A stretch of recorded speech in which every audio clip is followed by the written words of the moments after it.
First of all, we have Dr. Josh Coombs. Thank you very much. And thank you very much, ladies and gentlemen, for the opportunity to present the exciting story at Andover. It's not coming up.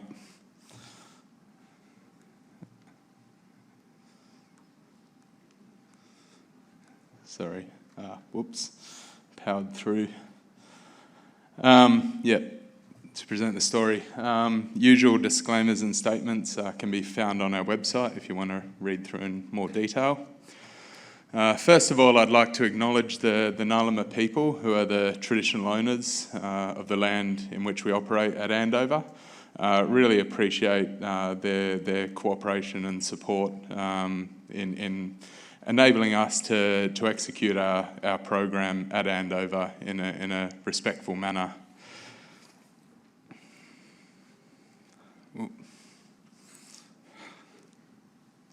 It's not.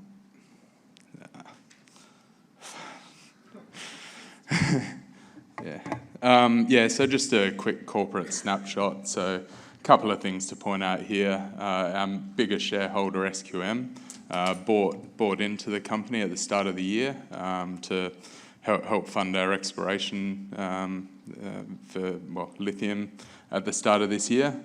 And Mark Creasy being the second biggest shareholder in the company. He's been a partner with Azure since we moved back to Australia and purchased 60% of the Andover project from him in 2020.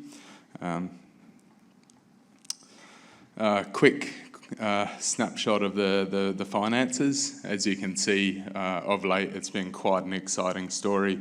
About this time last year, we're hovering around 20 cents, and latest figures at the minute we're trading around high $2 marks, with a market cap of about 1.2 billion and a really strong financial position with $137 million in the bank and no debts. One of the best aspects of the project at Andover is its prime location. It's located about half an hour east of Karratha, which is only a 2-hour flight from Perth, with world-class infrastructure, with roads running through the tenements, gas and water pipelines, railway lines connecting Rio's iron ore to the port at Cape Lambert,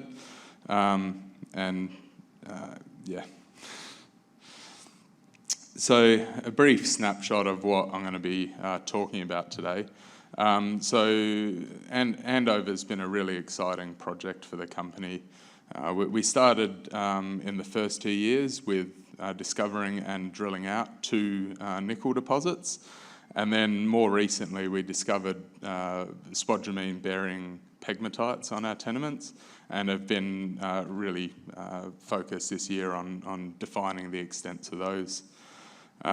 So the company growth strategy is threefold. It involves exploration, so finding new deposits, defining these deposits, and in parallel carrying on with development studies to ensure that there will be a smooth transition from the resource definition phase. I'm going to be largely talking about the exploration part of this strategy today, because that's where I've largely been involved. So I'll be starting off with the nickel and then a couple of slides on the lithium at the end. I promise it'll be relatively short. So first of all, we've made 2 nickel discoveries in the first 2 years at the project. About 200 metres apart. They're in a prime location to be co-developed with underground mining. The metallurgy is really good. We get high-grade concentrates and excellent recoveries, as well as low levels of deleterious elements. So the first of these deposits that we defined was the Andover nickel deposit. That was 4.65 million tonnes at about 1.4% nickel equivalent. This was a really robust mineral resource with over 80% in indicated, and throughout the deposit we were intersecting really broad widths of mineralisation. with the mineralisation remaining open at depth and along strike. We made a second discovery not too long after Andover, about 200 metres to the west, which was the Ridgeline deposit.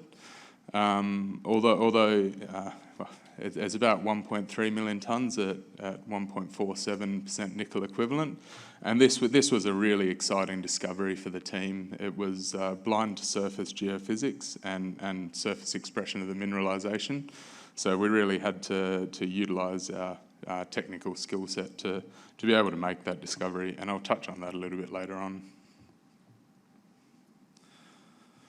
So the exploration strategy at Andover has been quite simple.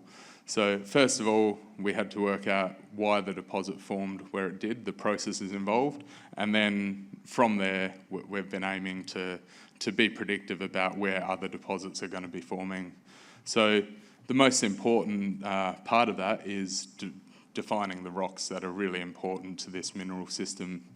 So these are the three main rock types that of interest at Andover. We've got the Websterites on the right, which are ultramafic rocks, which formed the nickeliferous sulfides. So you can see in the yellow box there, you can see some primary magmatic sulfides forming within the Websterite units. And then in the other boxes there, you can actually see cross-cutting relationships where these sulfides have started to migrate out of the rock from which it was formed. The other key rock type is a taxidic gabbro, you can see on the left there. This was a key rock for picking up those high tenor nickel sulfides and transporting them to deposition sites where we get the massive sulfides, and you can see there the massive sulfides in the bottom right, with some rafts of Websterite in there, indicating the origin story for those deposits. So probably the first thing that we started to do in the exploration program was to evaluate the real potential for this nickel system. Now, I've talked about the Ridgeline and Andover deposits in the bottom right of that insert. I should also point out the big map to the right hand side, and we're sort of zooming in on the southwest corner of our tenements. So we've got the Ridgeline and Andover deposits, and then we identified two more nickel occurrences at Skyline and Seaview. Looking at the chemistry of the sulfides from each of these occurrences and deposits, we see systematic variations in the amount of nickel within the sulfides, giving us a strong indication of the continuity of this system. In this case, it's over about 3.5 kilometres. So we were already starting to develop a picture of the scale of this system and the huge potential for multiple deposits to be forming. So the next step was to step out from that corner where we'd been doing a lot of detailed work and try and extend that mineralising corridor further east across our tenements. And you can see here the geological map where we've identified several geological targets as we map the continuity of this nickel system. We ended up extending it over 10 kilometres to the northeast from the Ridgeline and Andover deposits. And you can see Christas, the prospect Christas, in the top right of that image, where we basically find nickeliferous and copperiferous gossans throughout, speaking to the volume of sulfides that must have been pumping through the system, and again the massive potential to be forming nickel deposits anywhere along that strike. We also did a lot of work in utilising our knowledge of the system and weaponising the geochemistry to be able to map out the more prospective units. So we developed a prospectivity index, you can see here, which essentially maps the primitive nature of the magma on the y-axis and the primitive nature of the sulfides on the x-axis. Because what we were seeing was a really fractionated gabbro with really primitive sulfides present.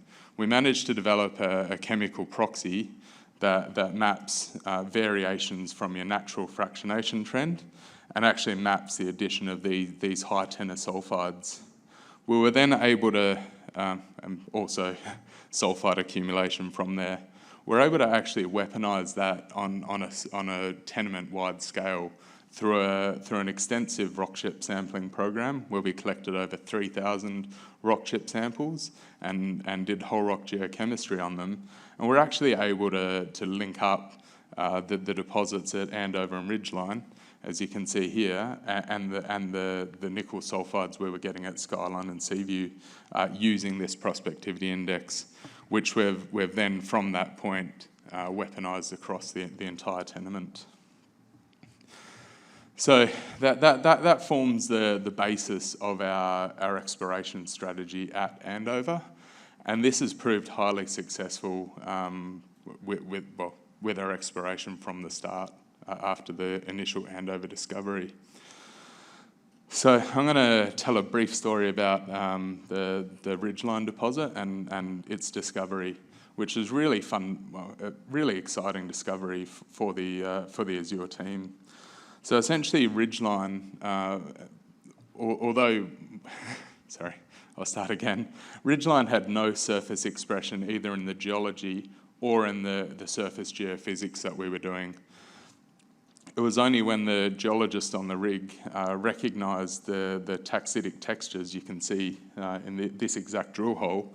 He recognised subtle taxitic textures, realised the significance of that for the ore-forming system, and extended that drill hole 150 metres. It was from that extension that we got an off-hole EM anomaly, and when we drilled that, we ended up making the Ridgeline discovery about 200 metres to the west of the initial Andover discovery. Without that extension, we might never have made that Ridgeline discovery. We also used a lot of structural geology to work out the trap sites within Ridgeline and delineate two major plunges, which allowed us to extend the deposit significantly from its initial discovery holes. Not only do we have the discovery story from our exploration, but we've also generated an excellent pipeline of targets which we hope to be getting onto at the end of this year and into next year. I'm going to just talk about two of them, but we've got several more in the pipeline. This is one of my favourite targets. It's called Christas in the northeast of our tenements. This was discovered during our mapping program where we came across really high-grade copper and nickel gossans. You can see there above 25% copper in one of those samples in particular. This coincided with an excellent geological target where we'd already hypothesised we might be accumulating sulfides within the system. And also it was coincident with a airborne EM anomaly, VC51.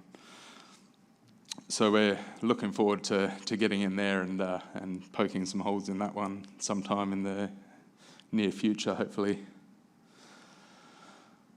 We've also, the mapping turned up a couple of other excellent targets. This one in particular, Cuprum was in the south of our tenement area.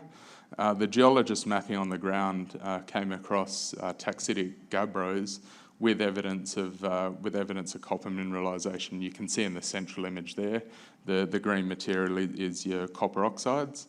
And then we've identified several gossans. You can see in the bottom left image there, which you can see from those photos contain copper as well. So we basically identified these evidence of mineralisation over 1 kilometre of strike, with the geochemistry of the rocks indicating that we've had the right process occurring within the mineral system. We've had the taxitic gabbro taking high tenor sulfides from your websterite. So we mapped that out in detail and sampled it in detail and generated a conceptual geological trap site, which is coincident with a airborne EM anomaly. Those of you with a keen eye might notice to the top of that image is AP4, which is one of our high priority pegmatites. This part of the nickel system is forming very close to some of these lithium-bearing pegmatites that we identified through mapping and surface sampling. So I'll keep this as as brief as possible, as per requests. Another exciting part of the Andover story is obviously the lithium exploration and discovery story. We started off last year with quite an extensive program to go out and map and sample basically dozens and hundreds of pegmatites that we'd identified across our tenements. And we managed to identify a really high priority corridor. You can see there target areas 1 through 3. When we finally got in there and started drilling, we started intersecting pegmatites of significant width and excellent continuity. And you can see there just a list of highlights from our AP11 pegmatite, which not only has excellent widths downhole, but true widths are phenomenal as well. So it's been a really exciting ride on the lithium front. So a lot of our drilling to date was focused in target area 1.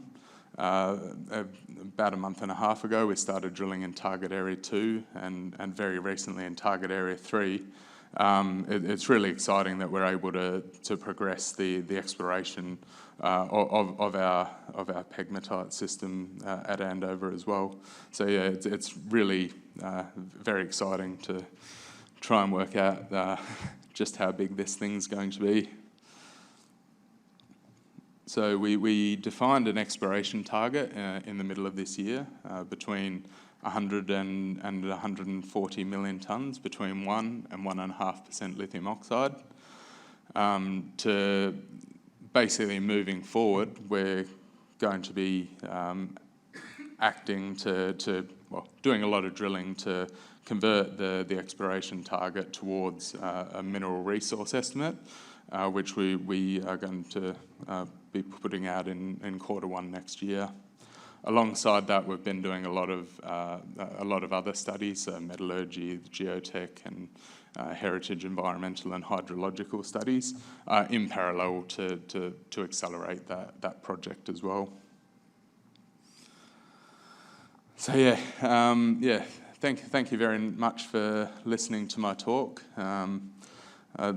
Although this year has been largely focused on the lithium and the nickel's been a little bit on the back burner for a while, we're really looking forward to getting back into the nickel exploration. And we have several really exciting targets and a really fertile nickel system to get out there and explore moving forward. Thank you very much.